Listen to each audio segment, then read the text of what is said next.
दिल का मामला।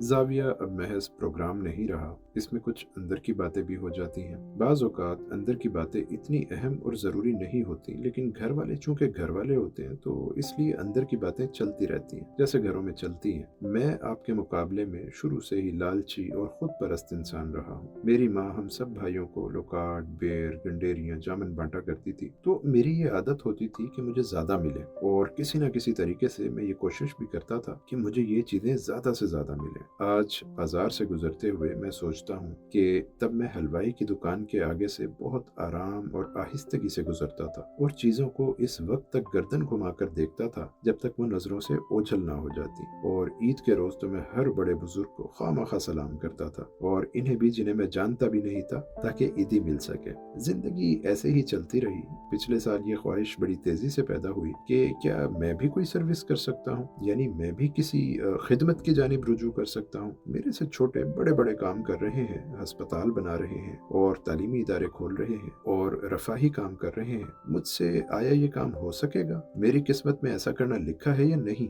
मुझे इस बात का वक्त नहीं मिलता था, इस दरखास्त का कोई जवाब नहीं मिलता था। गुज़िश्ता दिनों 22 दिसंबर को बहुत धुंध पड़ी और सारी रात हमारा इलाका शदीद धुंध में लिपटा रहा, लाहौर और सियालकोट खास तौर पर। मैं अपने कमरे में रात के वक्त बिल्कुल अकेला था, बाकी सारे घर के लोग सोए हुए थे। मैं खिड़की खोलकर धुंध का नजारा करता रहा और मेरा ख्याल था और मुझे यकीन था कि जब मैं अकेला हूँ और बहुत ही अकेला हूँ और रात का वक्त जिसकी बड़ी तारीफ की गई है, तो मुझे मेरे सवाल का जवाब मौसूल होगा। मैं इस वक्त अपनी महबूब चाय केमो मलाटी पी रहा था। ये चाय बड़ी मुफीद होती है, इससे एक तो जहन के पर्दे खुलते हैं और कुछ रूह के पर्दे भी खुलते हैं और इनमें कुछ अजीब तरह की मुनासबत पैदा हो जाती है। जब मैं इटली में था 54-55 बरस पहले, तो एक वाकया पेश आया। मेरा कोई कसूर नहीं था। मेरे बॉस ने मुझे कुछ ऐसी बातें कही जो कि बर्दाश्त नहीं होती। दयार गैर में किसी और हुकूमत की नौकरी करते हुए कुछ ऐसा तासुर पूछा जाए कि आपके कबील का कोई और शख्स आपके मुल्क में मौजूद है जिसे हम अगले साल ट्राई कर सके, यानी मुझसे ही पूछा जा रहा है कि तुम्हारी जगह किसी और को ला सके। मैं बहुत दुखी था, हालांकि मैं अपनी लियाकत का पूरा इजहार करता था। लेकिन हमारे बॉस की अपनी महबूबा से कुछ लड़ाई हो गई थी और जो पहला बंदा इसकी राह में आया वो मैं था। हालांकि ना मैंने लड़ाई करवाई थी, ना मेरा कोई कसूर था। तो वो एक तकलीफ दे शाम थी। जब मैं घर आया तो मैंने अपनी लाइन लिविंग से पूछा कि मुझे कोई अच्छी सी स्लीपिंग पिल लिख दे। मुझे तो पता नहीं। वो कहने लगी, तुम्हें ये क्यों चाहिए? मैंने कहा, मैं आराम से सोना चाहता हूँ, मैं तकलीफ में हूँ। उसने कहा, हम तो नींद की गोलियां नहीं इस्तेमाल करते, हम नहीं जानते, ये तो वलायती अंग्रेज लोग करते हैं। मैंने कहा, जब तुम पर कोई मुश्किल आ जाए तो फिर आप लोग क्या करते हो? कहने लगी, हम तो क्या मलाटी पी लेते हैं और आराम से सो जाते हैं। तुम भी पियो, तुम्हारे सारे दुख दूर हो जाएंगे। इसने अपना ओवरकोट पहना, ऊनी जूते पहनकर नीचे सीढ़ियां उतर गई और जाके कैमो मलाटी का एक साशे खरीद लाई और मुझे इसमें गर्म पानी मिलाकर एक प्याली दे दी। मैंने इसे पिया तो नींद आने से पहले, अब ये तसव्वुर की बात आप कह लीजिए, मैं बैठा था अपनी कुर्सी पर, तो मुझे बड़ा अच्छा सा लगा और मैंने कहा, मैं कल सुबह अपने बॉस को जाकर बताऊंगा कि हाँ, मेरे जैसे 3 आदमी और भी हैं वहाँ पर और आप इन्हें बुला सकते हैं तो बुला लो। मैंने कहा, ये तो कमाल की चीज है। इस वक्त से लेकर मैं अब तक जब कभी अच्छी कैफियत की जरूरत महसूस करना चाहता हूँ तो केमो मलाटी पी लेता हूँ। मेरे दोस्त मुझे वहाँ से भेजते हैं, अब यहाँ भी यकीनन मिलती होगी, ना भी मिले तो मैं आपको ये बात तफसील से इसलिए बता रहा हूँ कि केमो मलाटी आप खुद भी पी सकते हैं। ये हमारे अत्तार के यहाँ से 1 रुपए का इतना कूड़ा भर देते हैं। इसे बाबूना कहते हैं। ये हमारे यहाँ उगने वाली जड़ी बूटियां हैं। गुले बाबूना, आप माँ इसकी शाखों के लेकर इसे चूरा करके मलमल की पोटली में बांधकर चाय में गोता दें। तो इस धुंध की रात को मैं अपनी प्यारी केमो मलाटी भी पी रहा था और बाबूना कहवा भी। फिर भी वो कैफियत पैदा नहीं हो रही थी जो आरजू थी कि पैदा हो। और जब कभी मुझ पर यह ख्वाहिश तारी होती है तो धुंध के दबीज पर्दे छट जाते हैं। कभी आपने धुंध को बहुत करीब से मुलाहिजा किया हो तो धुंध सारी की सारी ऐसी नहीं छाई रहती जैसे हमारे जहनों पर छाई रहती है। ये धुंध जो असली वाली है, इसका रंग कुछ और तरह का होता है। ये रोल करती है और रोल करने के बाद इसकी दबाजत जब कम हो जाती है तो दरमियान में से एक लाइट पैदा होती है। पता नहीं वो लाइट कहाँ से आती है। आप धुंध को देखें, चाहे गाड़ी में बैठे हों, दबीज धुंध को देखें तो इसमें एक लम्हा, एक वक्फा लाइट का जरूर आएगा, फिर धुंध गहरी हो जाएगी और आपको कुछ नजर नहीं आएगा। धुंध को देखना और इसके साथ वाबस्तगी पैदा करना इन मराहिल को तय करने में बड़ी आसानी अता करता है। अगर लोग बातिन के सफर को इख्तियार तो नहीं करते, मेरी तरह से बैठ के देखते जरूर हैं। मैं जब वहाँ बैठा था तो मुझे मेरे इस सवाल का जवाब तो नहीं मिला कि मैं रहने वालों में से भी हो सकता हूँ या नहीं, या मैं कोई बड़ा काम कर सकता हूँ या नहीं। अलबत्ता मुझे अपने अंदर से एक हुक्मनामा जरूर जारी होता हुआ महसूस हुआ कि कोई लंबा और बड़ा काम नहीं किया जा सकता, लेकिन तुम अपने अफाल को, अपने इरादों को, लम्हात को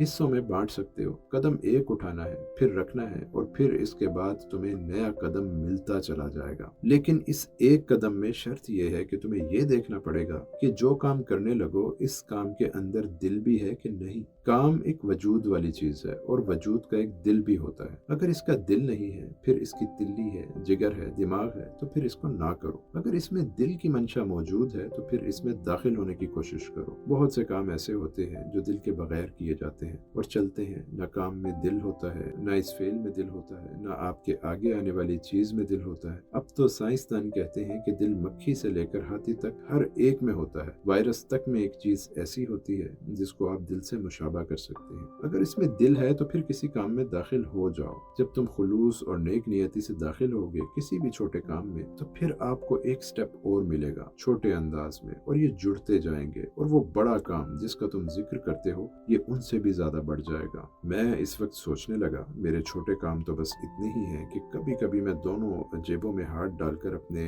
अंदाज में किसी को बताए बगैर म्यूजियम चला जाता हूँ और एक कोने से दूसरे कोने तक घूम फिर कर सामने बेंच पर बैठ जाता हूँ। वहाँ चाहे फास्टिंग बुद्धा हो चाहे ना हो, ये मेरा अमल है। फिर कभी कभी ये भी होता है कि मैं लाहौर के सबसे बड़े कब्रिस्तान मियानी साहब में चलता जाता हूँ, थक जाता हूँ तो किसी कब्र के चबूतरे पर बैठ जाता हूँ। कभी कोई कुतबा पढ़ लिया, कभी ना पढ़ा। इस अमल से मुझे बड़ी तमानियत हासिल होती है। अब तो उम्र की वजह से मैं इस तरह से नहीं जा सकता। फिर मैं अपनी पोती माया, जिसका मैंने पहले भी जिक्र किया था, इसके छोटे भाई के साथ, मेरे बड़े भाई हैं के पोते पोतियों के साथ थोड़ा वक्त गुजार लेता हूँ। बच्चों को अपने बड़ों के बारे में जानने का बड़ा शौक होता है कि वो कैसे रहते थे। मैं इन्हें बताता हूँ कि तुम्हारा दादा को जानवरों का बड़ा शौक था और इन्हें एक अजीब तरह की खुशी होती है। इन्होंने कहा कि हमारी डैडी कहते हैं कि इन्होंने कुत्ते रखे हुए थे। मैंने कहा कि हाँ, बड़े खूंखार कुत्ते थे, ये इनका शौक था। और आम से सीधे साधे कुत्ते गली के, वो भी इनके पास आ जाते थे और वो कहते थे कि चलो तुम भी आ जाओ। मैंने कहा वो तुम्हारे दादा थे, यानी मेरे बड़े भाई थे। अब बच्चे इनके बारे में और जानना चाहते हैं। माया कहती है, दादा वो सुना है कुत्ते लड़ाते भी थे।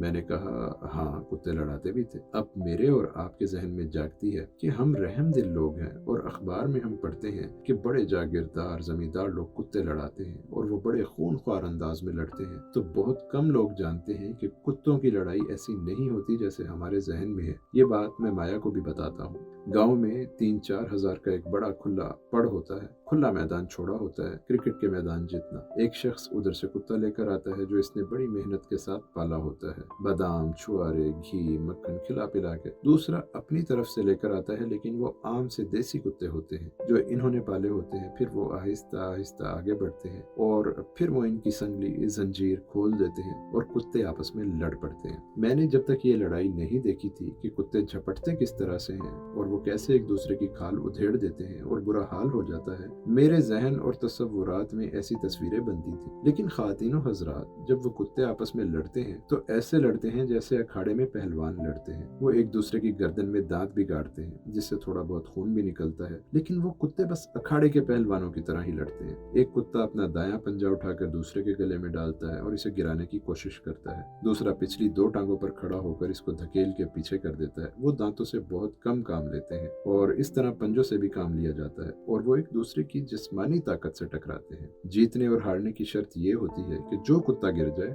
और इसकी जमीन पर पीठ लग जाए, जिसे कंड लग जाना कहते हैं, वो हार जाता है और दूसरा जीत जाता है। और फिर डग डग डग ढोल बजता है और दूसरा हारा हुआ कुत्ता शर्मिंदा सा दुम दबा के मालिक के साथ जा रहा होता है। मालिक भी शर्मिंदा सा होके जाता है। जब मैं बच्चों को ये बता रहा था कि तुम्हारे दादा कुत्तों के ऐसे ही शौकीन थे और इन्हें इस किस्म के कुत्ते पसंद थे, तो माया कहती है, दादा ये बुरा फेल है, ऐसा है जो नहीं किया जाना चाहिए। मैंने कहा कि ये जानवर से मोहब्बत के अंदाज और मजहर है। अब देख लो कि ये मजहर सचमुच आपके अंदर मौजूद है कि नहीं, क्योंकि जब तुम्हारे दादा एक और उम्र को पहुंचे जो बिल्कुल आखिरी उम्र होती है, तो बेशुमार चिड़िया चिड़ियाँ इनके हाथ पर बैठकर इनके हाथ से आटा छीन लेती थी। तकरीबन 30-30 चिड़ियाँ हाथ के ऊपर बैठकर आटा खाने के लिए लड़ाई कर रही होती थी। ये लंबी सारी कहानी सुनाकर मेरा मकसद ये था कि जब आप बात करते हैं तो एक ताल्लुक पैदा होता है, एक रिश्ता बनता है बच्चे के साथ या किसी बंदे के साथ, और आप इस बात में इतना डूब जाते हैं कि वो इस कहानी का दिल बन जाता है, सुनने वाले के लिए भी और सुनाने वाले के लिए भी। तो फिर आपको पता चलता है कि हाँ, अब आपको इसके बाद एक नया स्टेप मिलने वाला है और आप इस नए स्टेप में दाखिल हो सकते हैं, वरना मेरी आपकी रूटीन वही रहेगी जो चलती आई है और चलती आ रही है। इस धुंध के अंदर, ये एक स्याह और दबीज पर्दों के अंदर से जब ये रोशनी पैदा होती है, ऐसे इंसान की जिंदगी में बहुत दबीज, बड़ी गहरी धुंध के बाद रोशनी का एक स्पॉट आता है जिसमें बड़ी आसानी के साथ जाकर वो अपनी जगह हासिल कर सकता है, क्रीज के अंदर आ सकता है। जिंदगी में काम करने के लिए अपनी क्रीज के अंदर रहकर खेलने की जरूरत है। आप हर वक्त छक्का नहीं मार सकते, हर वक्त चौका नहीं मार सकते, लेकिन आप अपनी क्रीज के अंदर रहकर, बहुत महदूद क्रीज के अंदर रहकर बहुत बड़ा मुजाहरा कर सकते हैं। 22 दिसंबर को इस धुंध की वजह से यह बात खुलती गई और चलती गई। जाहिर है कि इसमें कैमोमाइलाटी का भी जरूर असर था और इस सोच का भी जो मेरे साथ चिमटी रहती है। मैंने अब तहैया किया और मैं आपकी खिदमत में इसलिए अर्ज कर रहा हूँ कि आपने भी तहैया किया होगा। जिस दिन की मैं बात कर रहा हूँ, नया साल शुरू होने वाला था, जो अब शुरू हो गया है, तो इसके लिए कोई बड़ा प्लान बनाने की, कोई ऊंचा ताजमहल तैयार करने की, कोई अजीम पोस्टल बनाने की चंदा जरूरत नहीं, क्योंकि हम सब ऐसा सफर कर सकते हैं। इसलिए कि हर कोई ये काम नहीं कर सकता।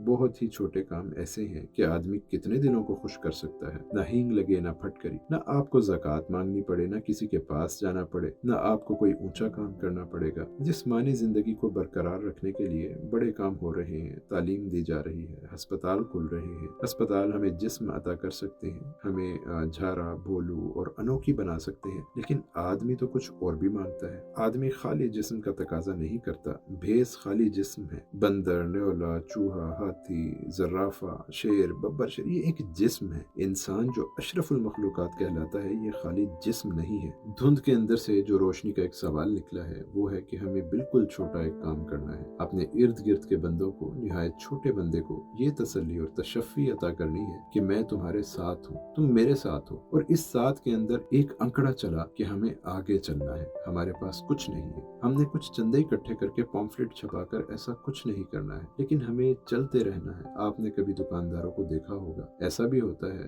कि जो दुकानदार बहुत ज्यादा ब्लैक मार्केटिंग करता है, इसने आयतों के छोटे छोटे कार्ड छपवा के रखे होते हैं। ये मैंने इस रमजान शरीफ में देखा है। एक तरफ दरूद शरीफ छपा होता है, कुछ हल्लुल मुश्किलात की आयात हैं, वो आपको साथ जरूर देता है। हमने कार्ड नहीं छपवाने, हमारे दिल का कार्ड जब निकले तब ही निकले, जरूरी नहीं हर वक्त निकले। कई दफा हम ऐसी कैफियत में भी होते हैं, जैसे मैं था इटली में और इस खातून ने मुझे चाय पिलाई और मुझे आराम से बिस्तर में छुपाकर सुला दिया। बड़ी मेहरबानी। अल्लाह आपको आसानियां अता फरमाए और आसानियां तकसीम करने का शर्फ अता फरमाए। अल्लाह हाफिज।